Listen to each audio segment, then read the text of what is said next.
नमस्कार, मैं हूं विशाल शर्मा और आप देख रहे हैं मनी सेंट्रल। ये एक ऐसा शो है जहां हम गवर्नमेंट पॉलिसी से लेकर इकोनॉमी, शेयर बाजार और पर्सनल फाइनेंस यानी आपकी जेब से जुड़े मसलों पर बात करते हैं। इन मसलों को आसान भाषा में विस्तार से समझाने के लिए हमारे साथ मौजूद हैं हमारे सहयोगी और वरिष्ठ आर्थिक पत्रकार प्रवीण शर्मा साहब। सर, आपका मनी सेंट्रल में बहुत स्वागत है। धन्यवाद विशाल। आज के मनी सेंट्रल में सबसे पहले बात करेंगे शेयर मार्केट इन्वेस्टर्स की। असल में आरबीआई ने अपनी नई फाइनेंशियल स्टेबिलिटी रिपोर्ट में चेतावनी दी है कि इंडियन स्टॉक मार्केट में विशेष रूप से स्मॉल कैप स्टॉक्स और मिड कैप स्टॉक्स में जो है ओवर वैल्यूएशन का रिस्क है। अब क्या है आरबीआई की वार्निंग? क्या शेयर मार्केट में जो इन्वेस्टर्स फंसे हुए हैं उनको सतर्क हो जाना चाहिए? जानने और समझने की कोशिश करेंगे। इसके अलावा आज चर्चा करेंगे जीएसटी काउंसिल की बैठक। खबरें ये आ रही हैं कि इसी महीने 56वीं जीएसटी काउंसिल की बैठक होने वाली है। इस साल की शुरुआत में इनकम टैक्स में कई रियायतें देने के बाद केंद्र सरकार अब मिडिल क्लास और लोअर इनकम फैमिली को जीएसटी में कटौती करके बड़ी राहत देने की तैयारी कर रही है। 12% के स्लैब को पूरी तरह खत्म किया जा सकता है या फिर 12% में शामिल कुछ जरूरी आइटम्स को 5% स्लैब में लाने का विचार किया जा सकता है। इस कदम से आम लोगों को महंगाई से राहत मिलेगी या नहीं, जानने की कोशिश करेंगे। और अंतिम में चर्चा करेंगे छोटी एसआईपी की। इन्वेस्टमेंट को बढ़ावा देने के मकसद से सेबी ने 250 रुपए की एसआईपी की शुरुआत करवाई थी, लेकिन एसबीआई और कोटक को छोड़कर कोई भी इस मुहिम का हिस्सा बनता हुआ दिखाई नहीं दे रहा। क्या फेल हो जाएगी 250 की एसआईपी? क्या दिक्कतें आ रही हैं एएमसीज को? एकदम आसान भाषा में उसको भी समझने की और डिकोड करने की कोशिश करेंगे। तो चलिए फटाफट करते हैं मनी सेंट्रल की शुरुआत।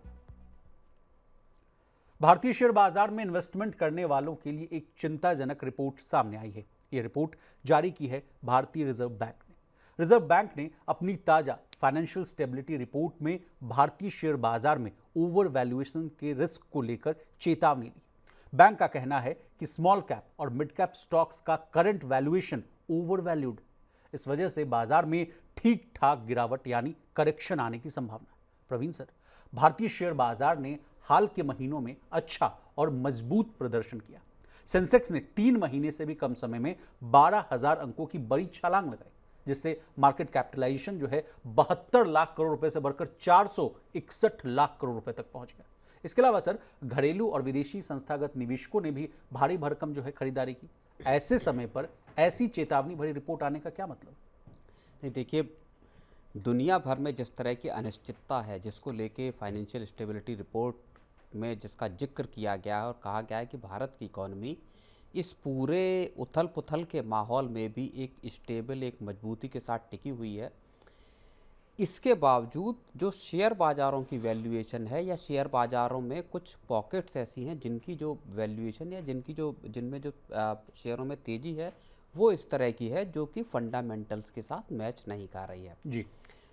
अब आरबीआई की जो एफएसआर की रिपोर्ट है उसमें इस बात का जिक्र किया गया है कि पूरी दुनिया एक स्लो ग्रोथ के दौर से गुजर रही है और उसको देखते हुए जो शेयरों की वैल्यूएशन है या मार्केट्स की जो वैल्यूएशन है वो कहीं ज़्यादा दिखाई दे रही है जी। मार्केट्स। अच्छा, दूसरी चीज़ ये है कि पिछले जो भारतीय शेयर बाज़ारों की अगर हम बात करें तो उसमें जब ग्लोबल अनसर्टेनिटीज टैरिफ की शुरू हुई उससे पहले ही मार्केट्स में गिरावट आई। हमने देखा कि पिछले साल अक्टूबर से शुरुआत हो गई थी बाजारों के गिरने की जी। और फिर वो चलता रहा, लेकिन टैरिफ के ऐलान हुए हैं उसके बाद हम देख रहे हैं कि अप्रैल से बाजारों में अच्छी खासी तेजी आई और लगभग रिकॉर्ड हाई के आसपास मार्केट्स पहुंच गए हैं जी। अब ऐसे अनसर्टेन वर्ल्ड में जहां कॉरपोरेट अर्निंग्स जो है वो लगातार कमज़ोर बनी हुई है और ख़ास तौर पे ये बार बार एक्सपर्ट बात कह रहे हैं कि जब पहली तिमाही की यानी इस साल की पहली तिमाही की जब कॉरपोरेट अर्निंग्स का दौर शुरू होगा, आने ही वाला है, उसमें जो ग्रोथ दिखाई देगी वो हल्की रह सकती है क्योंकि पूरी दुनिया में टैरिफ का माहौल जो है वो गड़बड़ाया हुआ है। उस वक्त पर मार्केट्स की जो वैल्यूएशन है वो जिस हिसाब से ऊपर उठी है तो वहाँ एक करेक्शन का क्या खतरा पैदा हो रहा है? क्या बाजारों में एक जोखिम बना हुआ है और ये ओवर वैल्यूएशन क्या बाजारों में एक करेक्शन की ओर इशारा कर रही है? और इसमें भी सबसे बड़ी बात यह है कि जो मिड कैप और स्मॉल कैप शेयर हैं वहाँ एक फ्रॉथ को लेके या एक बबल को लेके फिर से आशंका जताई जाने लगी है। फटाफट से 2-3 सवाल हैं। पहले सवाल कि बार बार सर मिड कैप और स्मॉल कैप का जो स्टॉक्स है या जो सेक्टर है या जो इंडेक्स कहिए, यही क्यों रडार पर आते हैं बार बार? इस कहानी को मैं आपको ले चलता हूँ एस नरेन वाली कहानी से आपको जोड़ना चाहूँगा।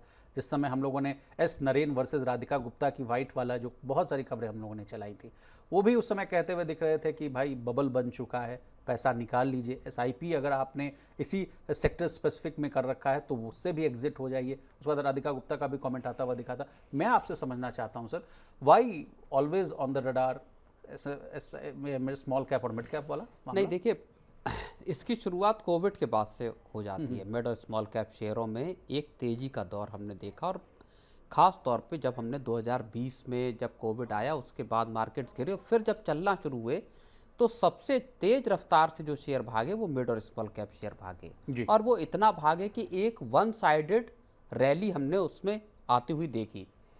पिछले साल इसी रैली को देखते हुए मिड और स्मॉल कैप शेयरों को लेकर न केवल मतलब आप कहें सेबी, बल्कि अलग अलग जो हल्के हैं उनकी तरफ से मार्केट एक्सपर्ट्स, आरबीआई से लेकर सरकार तक, सब इस बात को लेकर चिंतित थे कि क्या जो मिड और स्मॉल कैप हैं ये छोटे निवेशकों को लेकर डूबेंगे क्या। इतना बड़ा खतरा यहाँ पे दिखाई दिया। उस वक्त सेबी की जो चीफ थी उन्होंने भी साफ तौर पे कहा कि मिड और स्मॉल कैप शेयरों में फ्रॉथ नज़र आ रहा है जी। जो इनकी ओवर वैल्यूएशन है, हीटिंग है, उसका खतरा यहाँ पे दिखाई दे रहा है। ये डूबे तो बड़े पैमाने पे बाजार में वो आएगा जी। और उसके बाद अक्टूबर से मार्केट्स में गिरावट आई, लेकिन फिर अप्रैल में जब चलना शुरू हुए तो फिर से मिड और स्मॉल कैप शेयर चलना शुरू हो गए। तो पिछली दफ़ा जब गिरावट अक्टूबर से लेके हमने जो देखी अभी तक के पीरियड में, उसमें दरअसल ग्लोबल अनसर्टेनिटीज का हिस्सा बहुत ज़्यादा था नहीं जी। और अप्रैल से जब शुरू हुआ तो टैरिफ का जो चक्कर शुरू हुआ, उसके बाद जो पूरे ग्लोबल ग्रोथ के स्लो होने की अब जो बात खुद आरबीआई कह रहा है, वहां से अब एक फिर रिस्क सामने आ रहा है। और देखिए, पिछले 4-5 साल में छोटे निवेशकों ने अंधाधुंध पैसा इन स्टॉक्स में डाला, छोटे मझोले स्टॉक्स में, और केवल स्टॉक्स में ही नहीं डाला। अगर आप म्यूचुअल फंड्स की तरफ भी जाएंगे तो स्मॉल कैप फंड्स और या मिड कैप फंड्स ऐसे फंड्स में शामिल हैं जहां अंधाधुंध पैसा एसआईपीज और लमसम के जरिए आया। विशाल प्रवीण साहब, मैं डेली स्टॉक एक्सरे जो है खास सेगमेंट है उसको मैं बनाता हूं, उसके मैं 4-5 दिन से लगातार मैं स्टॉक एक्सरे बना रहा हूं। 5 साल का जब भी मैं डेटा निकाल रहा हूं उसमें 300, 500, 600% का रिटर्न आता हुआ दिख रहा है। तो ये बहुत बड़ी वजह है। आप कम बता रहे हैं, 3000, 4000, 5000% के रिटर्न आपको मिलेंगे अगर 5 साल के अगर आप रिटर्न देखेंगे। 5 साल क्या 3 साल में दिखेंगे आपको जी। 1000%, 1500% मिड और स्मॉल कैप शेयर चढ़े हुए हैं, ज्यादा चढ़े हुए हैं जी। अब प्रवीण सर, जिन कारणों पर हम लोग चर्चा कर रहे थे कि शेयर बाजार में जो जोखिम है वो देखने को मिल सकता है, एक तो आपने ग्लोबल अनसर्टेनिटीज की बात आपने कह दी, फिर geopolitical tensions, Iran Israel war, और जिस तरह से सप्लाई चेन डिसरप्शन की भी बात कही जा रही है कि उससे हो सकता है दिक्कतें और बढ़ती हुई नजर आ सकती है। लेकिन एक बड़ा फैक्टर है जिसको मैं आपसे और डिकोड करवाना चाहता हूँ। कहा जा रहा है कि अमेरिकी इक्विटी में करेक्शन आ सकता है या आने की रिस्क है, जिस वजह से इमर्जिंग इकोनॉमीज पर और ज़्यादा आफत आ सकती है, क्योंकि वहाँ जब बाजार गिरेंगे तो उसका इम्पैक्ट तो सही बात है इमर्जिंग इकोनॉमीज पर भी पड़ता हुआ दिखेगा। इस पॉइंट को आप कैसे देख रहे हैं? नहीं, बिल्कुल ये बात जाहिर है। वही मैं कह रहा हूँ कि 2 जब अप्रैल को जो लिबरेशन डे अमेरिका ने जिसका ऐलान किया और जिस दिन पूरी दुनिया पे टैरिफ लगाए, भारत पे 26% का रेसिप्रोकल टैरिफ लगाया, उस दिन से लेके और आप समझिए कि पूरी दुनिया में हालात एक तरह से बिल्कुल बदले हुए हालात हैं 2 अप्रैल के बाद। और हमने तब भी कहा था कि 2 अप्रैल के पहले की दुनिया, 2 अप्रैल के बाद की दुनिया में बड़ा फर्क होगा। एक विभाजन रेखा है 2 अप्रैल। उसका असर असल में अमेरिका को लेके बार बार और बड़े बड़े चाहे ब्रोकरेज हाउस हो या बैंक्स हो, वो सब ये बात कह रहे हैं, अर्थशास्त्री कह रहे हैं कि अमेरिका एक सेल्फ इन्फ्लिक्टेड इंजरी का शिकार होने की तरफ बढ़ रहा है, जिस तरह की टैरिफ पॉलिसी अमेरिका लेके आया है। चाहे रे डेलियो देख लीजिए, चाहे आप रॉबर्ट कियोसाकी देख लीजिए, ऐसे तमाम फहरिस्त है लंबे चौड़े उनकी, चाहे आप रघुराम राजन को देख लीजिए, सब ये कह रहे हैं कि अमेरिकन इकोनॉमी एक रिसेशन के दौर में जा सकती है। और अगर बाजार गिरे इस रिसेशन और हाइपर इन्फ्लेशन की वजह से, तो अमेरिका के अगर बाजार गिरेंगे तो उसका संकेत लेके पूरी दुनिया के बाजार बैठना शुरू हो जाएंगे। जी, लेकिन एक अच्छी खबर ये भी है कि सर मॉर्गन स्टैनली की रिपोर्ट का भी मैं हवाला देना चाहूँगा। उसने कहा है कि इस साल दिसंबर 2025 तक जो सेंसेक्स का टारगेट है वो 1,05,000 के पार भी जाता हुआ दिख सकता है। लेकिन अब कुछ गुड पॉइंट्स भी है सर, कुछ इसी तरफ तो आरबीआई की रिपोर्ट भी इशारा कर रहे हैं कि ये जो मार्केट है ये दरअसल जो कॉरपोरेट अर्निंग को मैच करता हुआ मार्केट ये नहीं है। मार्केट्स की जो ग्रोथ है या मार्केट्स में शेयरों की तेजी है वो उस रफ्तार से कहीं ज़्यादा रफ्तार से बढ़ रही जिस रफ्तार से कंपनियों की, मान लीजिए एक कंपनी ₹100 कमा रही लेकिन उसका शेयर आप मान लीजिए कि 10% 12% की स्पीड से भाग रहा है और कंपनी की अर्निंग ग्रोथ है वो 2% या 3% है, तो वो मिसमैच है। वो मिसमैच क्या एक करेक्शन की तरफ इशारा कर रही है, ये इस बात की ओर इशारा रिजर्व बैंक की रिपोर्ट करती है। अब सर रिजर्व बैंक की रिपोर्ट को हम लोग डिस्कस कर रहे हैं तो उसमें 2-3 फैक्टर्स और भी हैं। ये तो मार्केट लिंक्ड वाली हो गई। एक खबर ये आ रही है सर, कहा जा रहा है कि इस रिपोर्ट में कि भारत के हर व्यक्ति पर औसतन 4.8 लाख रुपए का कर्ज है। मार्च 2023 में ये जो रकम थी ये 3.9 लाख थी। तो बीते अगर 2 साल में देखें तो इसमें जो है 23% की बढ़ोतरी देखने को मिल रही है। इसको और आसान भाषा में डिकोड करें सर तो हर भारतीय पर औसतन 90,000 रुपए का कर्ज बढ़ गया है। आपसे समझना चाहेंगे सर, पूरे आप मैक्रो और माइक्रो दोनों इकोनॉमिक्स को आप समझाते हैं, कर्ज बढ़ने का मतलब क्या है सर? नहीं, कर्ज बढ़ने का देखिए, सरकारें कर्ज लेती हैं, एक्सटर्नल डेट हर सरकार पे, जैसा हम कल भी हम न्यूज़ रूम में चर्चा कर रहे थे कि अमेरिका पे एक्सटर्नल डेट कितना है, चाइना पे एक्सटर्नल डेट कितना है। अमेरिका पे लगभग $38 ट्रिलियन का और $30 ट्रिलियन की इकॉनमी है, $30 ट्रिलियन की इकॉनमी है। इसी तरह चाइना पे $50 ट्रिलियन का डेट है और इकॉनमी है $80 ट्रिलियन की। तो भारत पे लगभग $4 ट्रिलियन की भारत की इकॉनमी है। तो देखिए, जब आप ग्रो करते हो, भारत जिस रफ्तार से इंफ्रास्ट्रक्चर पे और बाकी प्रोजेक्ट्स पे पैसा लगा रहा है, जाहिर तौर पर बड़े तौर पर पूंजी बॉन्ड्स जारी करके विदेशी इन्वेस्टर्स के जरिए और फिर आपका जो इंटरनेशनल एजेंसियां हैं उनसे कर्ज लेके उसकी भरपाई की जाती है, उस पैसे को जुटाया जाता है और उस पैसे को वापस भी किया जाता है। तो कर्ज लेने का भारत की डेट पोजीशन अभी किसी भी तरह से एक ऐसी खतरनाक स्थिति या परेशान करने वाली स्थिति में नहीं है जिस तरह की स्थितियां हम चाहे पाकिस्तान को देख लीजिए, चाहे श्रीलंका को देख लीजिए या बाकी देशों को देख लीजिए। सबसे महत्वपूर्ण बात है कि देश का फिस्कल डेफिसिट किस तरह का है जी, और जो 4.8% के आसपास रिवाइज उसमें है, एस्टिमेट्स में है, और जिसको 4.5% पे लाने का या उससे नीचे लेके आने का सरकार का इसी साल का टारगेट है 2025-26 को लेके जी। तो भारत अपने फिस्कल कंसोलिडेशन के पाथ पे जिस तरह से आगे बढ़ा है, वहाँ पे पूरी दुनिया इस चीज़ को मानती है कि भारत दुनिया भर की जो सबसे मजबूत इकॉनमीज़ हैं, जो सबसे तेज बढ़ने वाली इकॉनमीज़ हैं, उसमें शामिल है। और यही बात आरबीआई की रिपोर्ट में भी साफ तौर पे कही गई कि रेजिलेंस भारत की इकॉनमी दिखाई दे रहा है। बैंकिंग जो सिस्टम है वो मजबूत है, लिक्विडिटी की पोजीशन मजबूत है, और जो अगर कम से कम सरकारी बैंकों की बात करें तो जो कमर्शियल बैंक हैं उनके जो ग्रॉस एनपीएज हैं वो कई दशकों के लो पे हैं। एग्जैक्टली सर, मेरे पास डेटा है देश के। देखिए, बैंकिंग सिस्टम का जो ग्रॉस एनपीए है, जीएनपीए, वो मार्च 2025 में 2.3% रह गया है। ये कई दशकों का, जैसा कि आप कह भी रहे हैं, सबसे निचला स्तर है सर। सितंबर 2024 में बैंकों का जो ग्रॉस एनपीए था वो 2.6% था।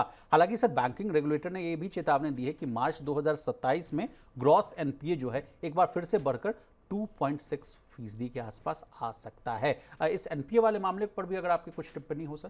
नहीं, बिल्कुल, ये एक थोड़ा सा एक रिस्क है जो कि आरबीआई की रिपोर्ट में कहा गया है कि जो ग्रॉस एनपीए जो है बैंकों का, वो अभी के 2.3% से बढ़कर 2.5% पे पहुंच सकता है। बैंकों के एक और बात है कि मार्जिन भी प्रेशर में आ सकते हैं, इस बात का भी जिक्र किया गया। जाहिर तौर पर असेट क्वालिटी का एक मसला बैंकों के सामने उठ सकता है, इस बात की ओर इशारा रिजर्व बैंक करता हुआ दिखाई दे रहा है। उसमें भी फिनटेक जो कंपनियां हैं या जो इस तरह की हैं उनको लेके आरबीआई का थोड़ा सा कंसर्न एक जरूर दिखाई एक लास्ट सवाल सर, देखिए बैंकों के ग्रॉस एनपीए में भले ही गिरावट आ रही हो सर, लेकिन क्रेडिट कार्ड पर उनका जो एनपीए है वो बढ़ता हुआ दिख रहा है, और खासकर सबसे चिंताजनक बात यह है कि वो सरकारी बैंकों की तरफ से। तो क्या ये भी इकोनॉमी के लिए, बैंकिंग सिस्टम के लिए कुछ खतरे की घंटी है या नहीं? फिलहाल कोई बहुत बड़े खतरे की बात नहीं है, लेकिन जो क्रेडिट कार्ड के जरिए खर्च है या जो एनपीएज हैं या जो अनसिक्योर्ड लैंडिंग को लेके लगातार चिंताएं हैं आरबीआई की,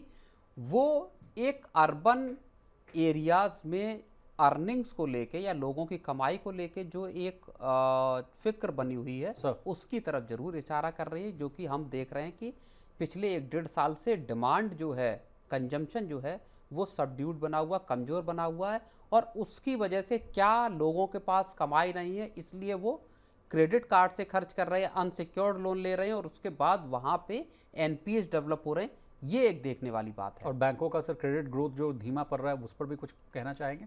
बैंकों का क्रेडिट ग्रोथ जाहिर तौर पे अभी धीमा है, लेकिन ये क्रेडिट ग्रोथ में अब अपटेक आएगा, क्योंकि आरबीआई का जो 100 बीपीएस का जो रेट कट है, और उसके CRR साथ 100 बीपीएस का ही सीआरआर का जो कट है, वो अब जो पहली तिमाही गुजरने के बाद अब मुझे लगता है कि अब तस्वीर फेस्टिवल साफ भी होगी। आएगा, फेस्टिवल भी आएगा, और उसके बाद का आप ये मान लीजिए कि अगले 2 क्वार्टर में जो क्रेडिट ग्रोथ है उसमें अच्छी खासी तेजी दिखाई दे सकती है। और ख़ास तौर पे बैंकिंग जो माफ़ कीजिए, बैंकिंग कह रहा हूँ, रियल्टी जी, और आपका हाउसिंग ऑटो सेल्स, जी। हाँ, यहाँ पे आपको अच्छी खासी तेजी ऑटो सेल्स दिखाई का आपने जिक्र कर दिया सर, अभी बहुत बुरे नंबर आए हैं। मारुति सुजुकी की भी बात करूं तो 16% का डेंट है साल दर साल आधार पर देखा जाए तो, स्टॉक्स भी पाइल अप है। तो ऐसे समय में अगर ये जो बूस्टअप अगर आएगा इकॉनमी में, लिक्विडिटी बढ़ती हुई नजर आएगी, तो यहाँ भी इन सारे सेक्टर्स में भी कुछ हलचल देखने को मिल सकता है सर। चलिए आगे बढ़ते हैं। आम लोगों के लिए बड़ी अच्छी खबर आने वाली, मोदी सरकार जल्द ही जीएसटी काउंसिल की बैठक में बड़े ऐलान कर सकती है। खबर है कि जीएसटी काउंसिल की मीटिंग में जीएसटी का 12% टैक्स स्लैब खत्म हो सकता है। अगर ऐसा होता है तो दूध, दही, पनीर से लेकर 1,000 रुपए से ऊपर के कपड़े, 1,000 रुपए तक के जूते, प्रिजर्व्ड फिश, ईंट, clean energy devices, condensed milk आदि कई सामान जो है सस्ते हो सकते हैं। वैसे खबरें तो ये भी आ रही हैं कि 12% के टैक्स स्लैब में आने वाले कुछ सामानों को 18% स्लैब में भी डाला जा सकता है। प्रवीण सर, इस साल की शुरुआत में इनकम टैक्स में कई रियायतें देने के बाद केंद्र सरकार अब मिडिल क्लास और लोअर इनकम फैमिली को और बड़ी राहत देना चाहती है। ये अगर कदम सरकार की तरफ से उठाया जाता है, जिसकी डिमांड लगातार लंबे वक्त से चली आ रही है, तो आप मान के चलिए कि सरकार का एक तरह से एक बड़ा स्टेप होगा, मास्टर स्ट्रोक होगा, लोगों को कम से कम महंगाई से राहत देने के लिहाज से और उनकी जेब में पैसा बचाने के लिहाज से। जो रिपोर्ट आई है, एनडीटीवी की तरफ से रिपोर्ट आई है, उसमें यूटेंसिल, किचन यूटेंसिल से लेकर तमाम तरह के आइटम ऐसे हैं जो रोज़मर्रा की ज़िंदगी में आम परिवार में इस्तेमाल होते हैं जी। अब ऐसे आइटमों को अगर 12% का जो खबर आ रही है कि वो स्लैब ही खत्म करने की बात है, कि 12% का स्लैब हटाया जा सकता है, बहुत सारे आइटमों को 5% के स्लैब में डाला जा सकता है, कुछ को 18% के स्लैब में डाला जा सकता है। ये एक बड़ा स्टेप होगा सरकार का, जो रेट रेशनलाइजेशन को लेके बार बार बात चल कर आ रही थी। पिछले साल दिसंबर की बैठक हुई, वहाँ आप समझिए कि एक मसला था जिसको करने की बात थी कि हेल्थ इंश्योरेंस पर आप जीएसटी कम करें, 18% से घटाकर उसको 5% या उसको बिल्कुल ख़त्म करें। जब वो फैसला, जितना बेसिक फैसला नहीं हो पाया, तो इतना बड़ा फैसला लेने के लिए क्या पूरी सहमति बन गई है, या इसी मंथ के आखिर में ये बैठक होने वाली है जीएसटी काउंसिल की, क्या वहाँ इतने बड़े आइटम न भी हों? क्या कुछ आइटम ऐसे हैं जो रोज़मर्रा की ज़िंदगी से जुड़े, जो उनमें डाले जा सकते हैं 12% या 18% से हटा के 5% में?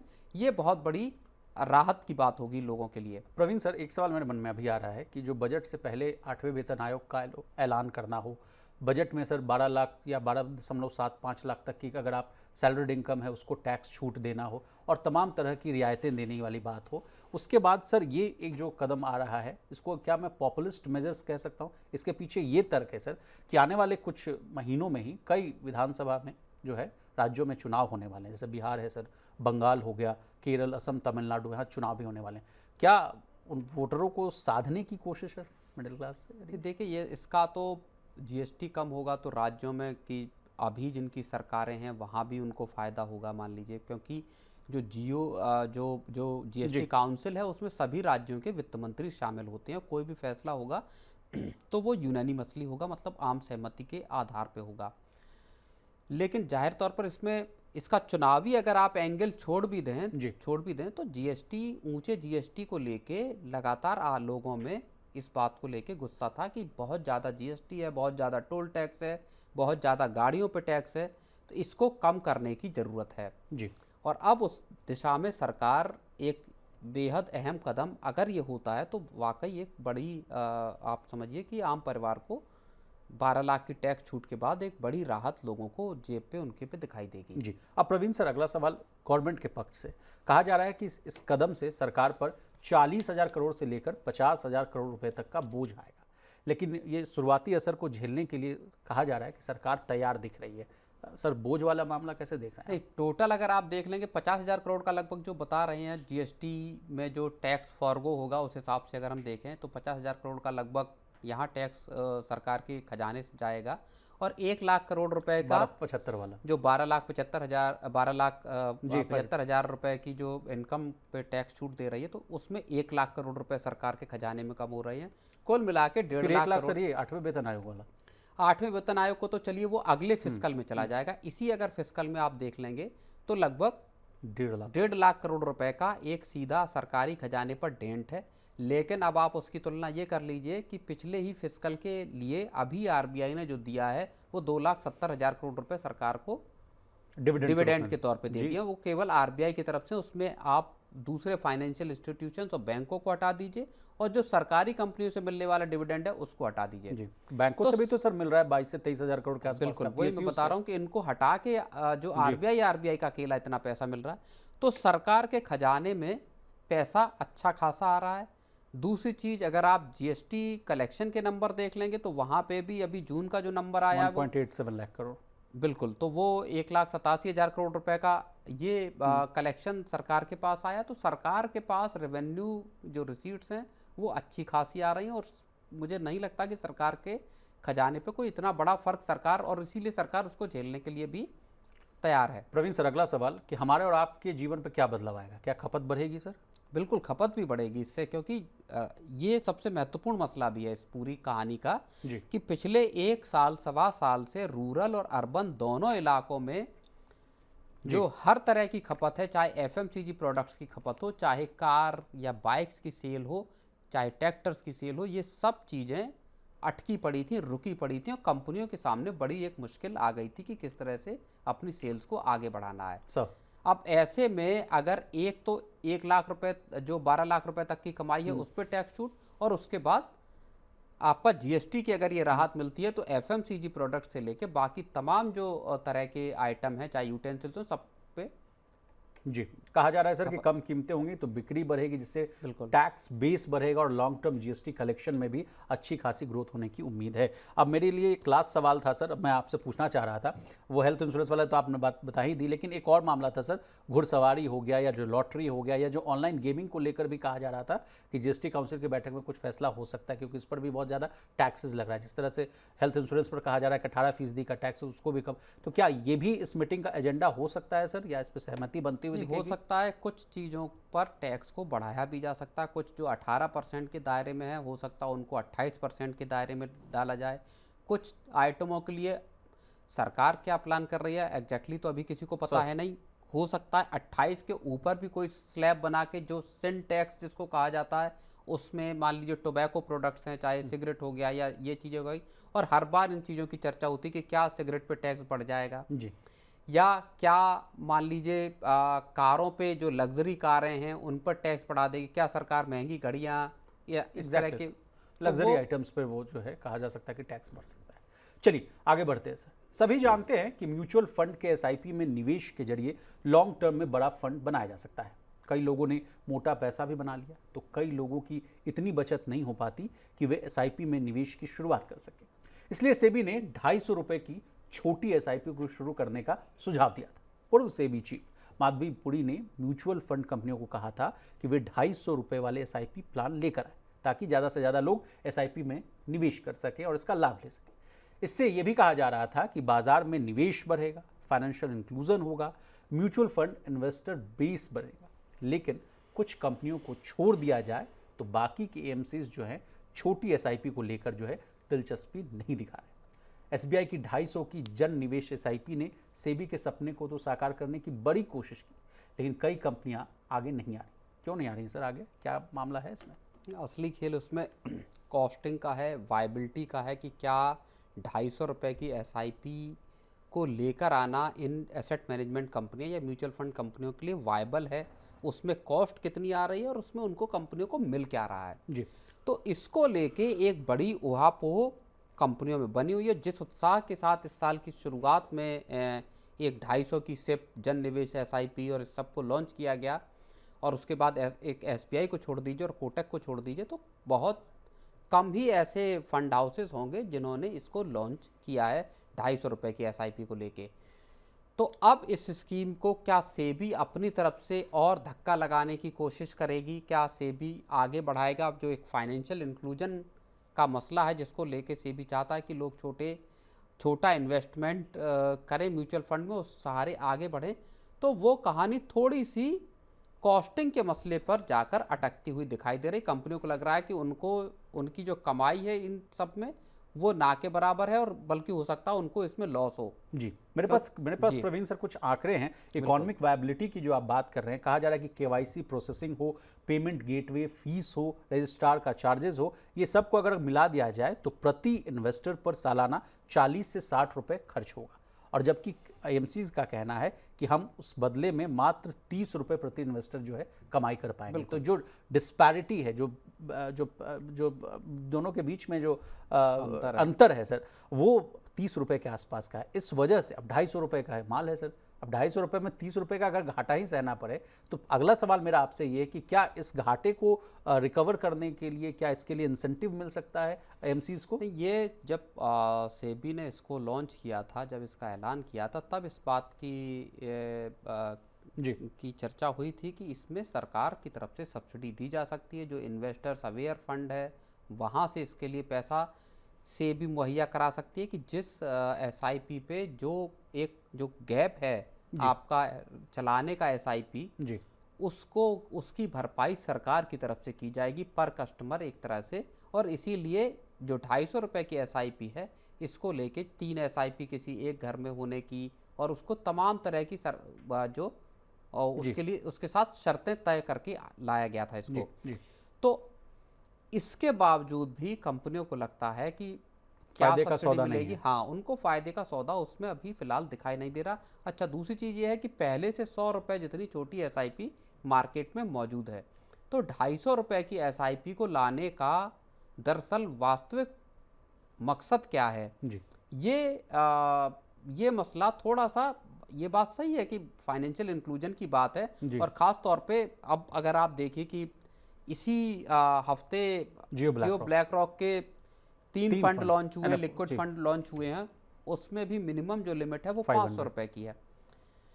तो फाइनेंशियल इंक्लूजन को ये अच्छी मुहिम है कि 250 रुपये जितना छोटी रकम, चाहे अब कोई स्टूडेंट हो या कोई अर्ली जिसकी नौकरी लगी ही है और पैसा बहुत कम बचता है, वो शुरू कर ले, या कोई गृहिणी है जी, होम मेकर हैं, कोई महिला है, वो चाहे तो 250 रुपये आसानी से महीने का निकाल सकते हैं। और अगर आप लॉन्गर पीरियड में देखें तो उसके जरिए अच्छी खासी पूंजी, चाहे बच्चों की शादी ब्याह हो या पढ़ाई हो, उसके लिए इकट्ठी की जा सकती है। प्रवीण सर, इसमें एक और पेच जो मुझे समझ में आ रहा है, कहा जा रहा है IMCs के द्वारा कि देखिए 250 रुपये के SIP करते हैं ना, तो वो करोड़पति बनाने में बहुत लंबा समय लगाता है। 45 साल का मेरे पास एक कैलकुलेशन है, 45 साल के अगर ड्यूरेशन के लिए अगर आप 250 रुपये की SIP कराते हैं सर, और उस पर अगर मान लीजिए सालाना 15% का अगर ब्याज मिलता है आपको, कंपाउंडिंग इंटरेस्ट जो आपको मिलता है, तब जाके आपको 1.63 करोड़ के आसपास का आपका पैसा मिलता हुआ दिखेगा।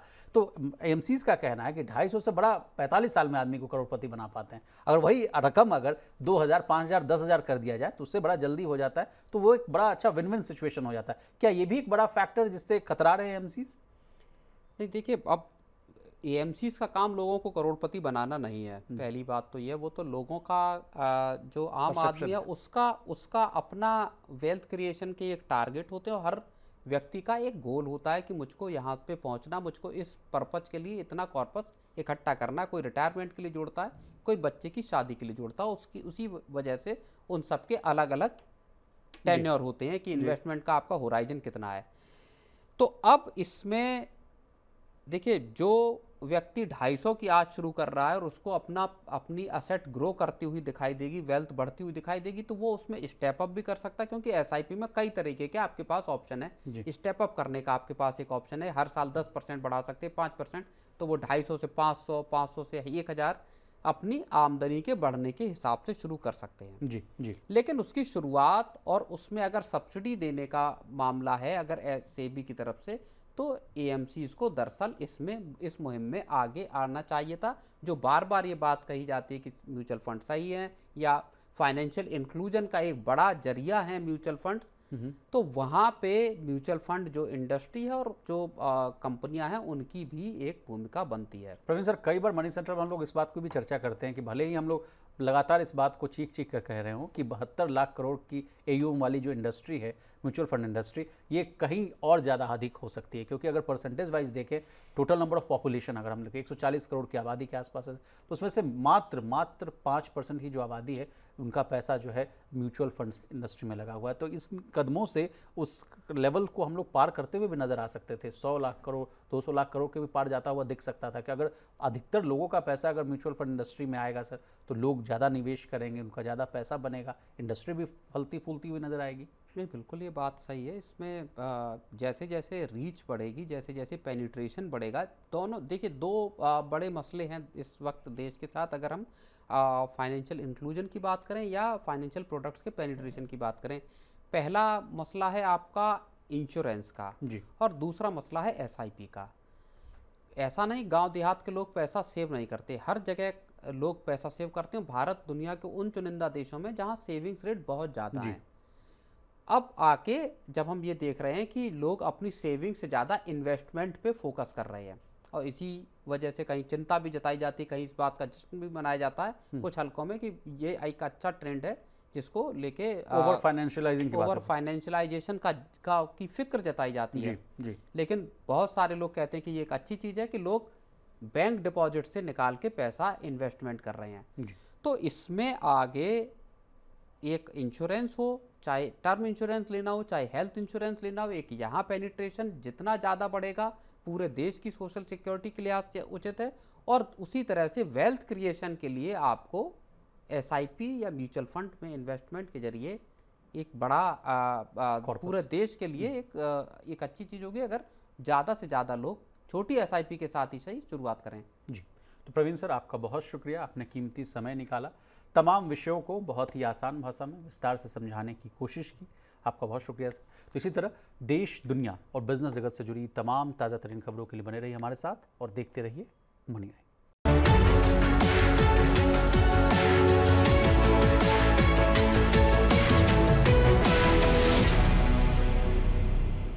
मनी नाइन लाया है membership programme Money Nine prime. अब आपके दिमाग में कई सारे सवाल होंगे, मसलन आखिर क्या है ये मनी नाइन प्राइम, आपके लिए यानी दर्शकों के लिए इसके क्या फ़ायदे हैं, और एक बड़ा सवाल ये कि मनी नाइन प्राइम से आखिर जुड़ना कैसे है। तो इसकी पूरी जानकारी हम आपको देने जा रहे हैं। मनी नाइन प्राइम में 3 प्लान होंगे, इकोनॉमी, स्टैंडर्ड और वीआईपी। तो फटाफट ज्वाइन कीजिए YouTube पर मनी नाइन प्राइम। ज्वाइन करने के लिए मनी नाइन के YouTube पेज पर जाइए, होम पेज पर मिलेगा ज्वाइन बटन, इसे क्लिक करें, अपनी पसंद का प्लान चुनें और बस हो गया, अब आप रहेंगे सबसे आगे।